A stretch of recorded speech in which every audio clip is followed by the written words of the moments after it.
So yun, magandang umaga. And manood tayo ngayon ng Itim na Araw animated horror story. So let's go guys. Huwag nyo kalilimutan mag-subscribe, mag-like and share. Salamat. And guys, panoorin natin tong Itim na Araw. And pasensya na kayo, ngayon lang ulit ako nakapag vlog ngayon. Tara guys, huwag nyo kalilimutan guys ay subscribe. So huwag nyo kalilimutan pindutin yung notification bell para updated kayo sa mga susunod ko pang video. So pasensya na guys ha, ngayon lang ako na ulit nakapag vlog. So ngayon, panoorin natin to, Itim na Araw animated story. So ngayon, umaga pa lang is parang iba na yung iba na yung pakiramdam ko. Kasi sabi ko lang ng animated horror story, parang kinilibutan agad ako guys. Ngayon, panoorin natin to. So ilang minute, maano lang to guys, saglit lang to. And let's go, panoorin na natin to. Tirahin na natin to bago pa tirahin ng iba.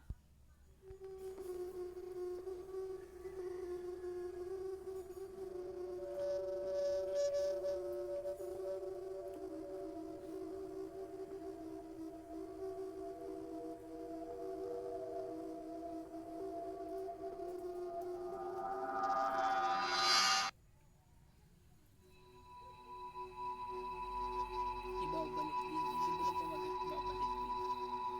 Pero grabe, creepy niya. Tawagin nyo na lang po ako sa pangalang Jose, mga kapasta. May isishare po akong karanasan sa pakikipaglibing. Ito po ay nung araw mismo ng libing ng kaibigan ng asawa ko. Dahil nag-aalala kami na baka ma-traffic, kaya maaga pa ay nagpunta na kami sa chapel kung saan nakalagak ang labi nito. Itago na lang natin sa pangalang Lori ang kaibigan niya. Usap-usapan na si Lori ay namatay sa barang. Bigla na lang daw lumaki ang tiyan niya. Nagka-rashes ang buong katawan at nilalabasan pa ng uod. Nakakapangilabot dahil habang nagkukwentuhan kami ng asawa ko tungkol doon, ay biglang napasigaw yung pamangkin ni Lori na nakatayo malapit sa kabaong. Nakita raw kasing may lumalabas pa ring uod sa kabaong nito. Naglapitan kami at muntik nang maduwal yung asawa ko nung makita niya rin yung nakakapangilabot na mga uod sa kabaong. May matandang kamag-anak nila ang lumapit. Niluhuran niya yung kabaong at dinasalan. Meron din siyang binigkas na mga salitang hindi namin maintindihan. Maya-maya lang ay unti-unting nawala yung mga uod. Bilin ng matanda na kapag may nakakita pa sa amin ng uod, ay wag daw namin papansinin. Siya na raw ang bahala.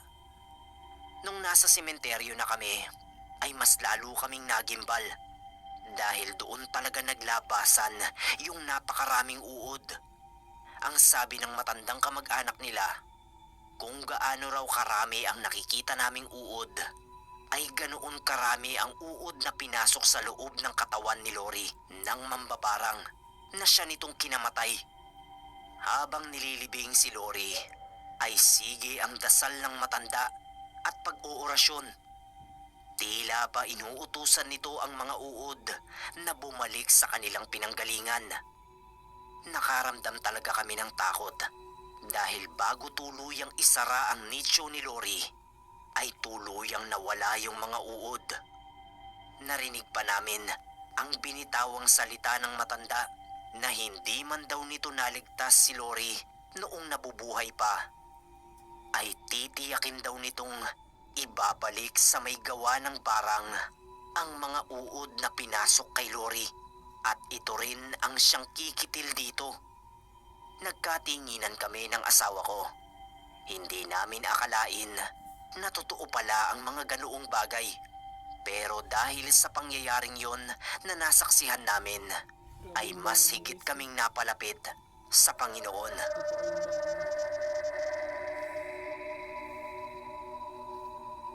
Pasensya na kayo, parang nagano yung camera guys.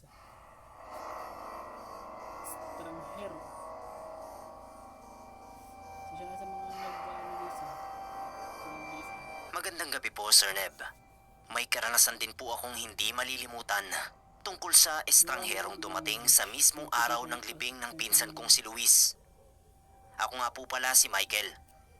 Noong nabubuhay pa ang pinsan ko, ay kami ang palaging magkabanding.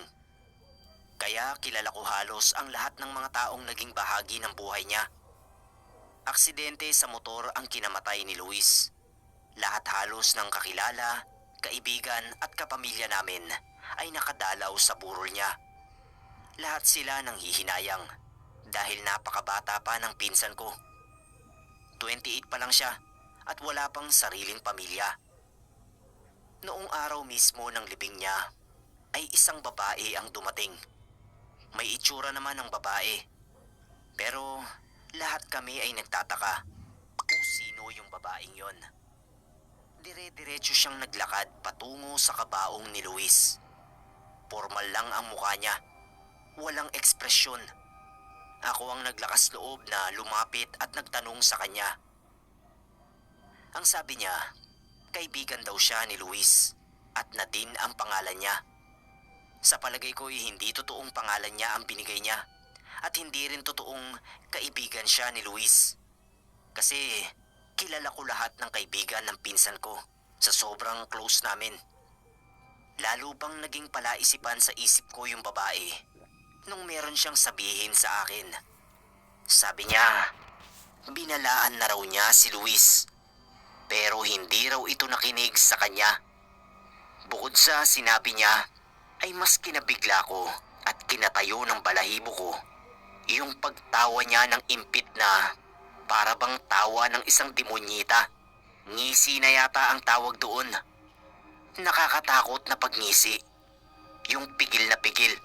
Tapos yung mga mata niya nanlilisik. Sabi ko, bakit siya tumatawa? Ano bang sinabi niya sa pinsan ko na hindi nito pinakinggan? Ang sagot niya, wala na raw kabuluhan kung malalaman ko pa.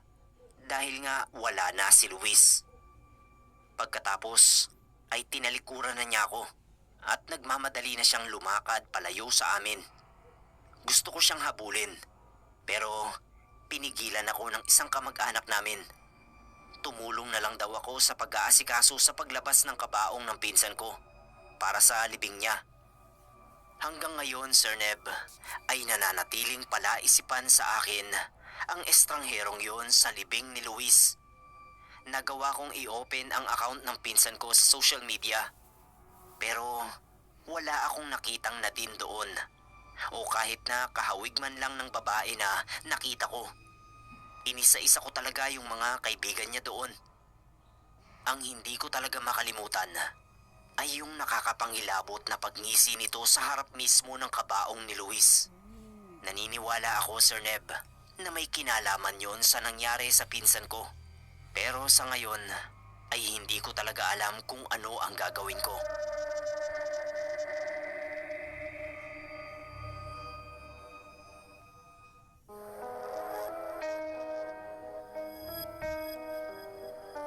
Naudlot na libing. Ako po si Elma, taga Caloocan. Sana po ay mapili niyo itong kwento ko, Sir Neb. Ito po ay may kinalaman sa naging sistema ng libing ng kapitbahay namin. Meron po akong third eye, kaya nakita ko mismo ang pagkabalisa ng namatay noong araw mismo ng kanyang libing. Ganito po kasi ang nangyari. Okay na sana ang date at ang paglilibingan. Wala pang pandemic noon. Umaga ang napili nilang oras. Binababa pa lang ang patay ay nakita ko nang nakasunod si Mang Kadyo sa kanyang kabaong. Hindi na ako nagulat kasi sanay na akong makakita ng multo. Malungkot ang mukha ni Mang Kadyo. Ramdam ko yung bigat na dinadala niya sa kanyang paglisan. Ayaw ko namang sabihin sa iba ang nakikita ko dahil baka hindi rin sila maniwala. Sisipan pa nila Nung tayo. umusad na ang libing, ay nakita kong nakasunod si Mang Kadyo sa kanyang karo. Nakayuko lang siya at tahimik na sinasabayan ng paglalakad ng mga naiwan niyang mahal sa buhay. Pero mukhang nagkaroon ng hindi pagkakaintindihan sa pagitan ng anak ni Mang Kadyo at sa staff ng sementeryo. Dahil pagdating doon ay nagkaproblema sila sa nicho na pagpapasukan kay Mang Kadyo. Ang nangyari ay binalik ang patay sa aming lugar. Kung naniniwala kayo sa pamahiin, masama yun. Pero no choice sila dahil sa naging problema. Sa mga oras na yon na inaayos ng anak ni Mang Kadyo ang naging problema, ay nakita ko ang kaluluwa ng matanda na puno ng pangamba. Hindi po ako nakatiis, Sir Nep. Nilapitan ko si Mang Kadyo at sinabi kong nakikita ko siya. Gulat ang naging reaksyon niya. Pero hindi naman siya nagsalita. Sinabi ko sa kanya na wala siyang dapat ipag-alala. Maaayos din ang lahat at maililibing siya ng payapa. Tumangu-tangu sa akin si Mang Kadyo. Palatandaan na naintindihan niya ang sinabi ko. Kahit papano ay alam kong nabawasan ko ang bigat ng damdamin niya. Kinabukasan pa ulit na libing si Mang Kadyo. Pero mula nang mailibing siya, ay hindi ko na nakita ang kanyang kaluluwa.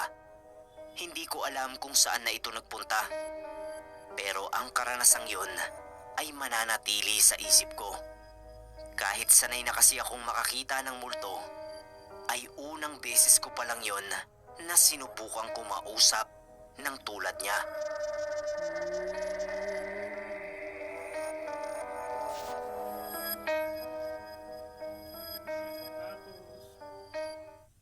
Shoutout segment po mga kapasta, at para sa shoutout na ito kukuha tayo ng comments mula sa story natin na Labandera Horror Stories. Now, tignan nyo po mga kapasta dun sa mga gusto magpa-shoutout. Dito guys.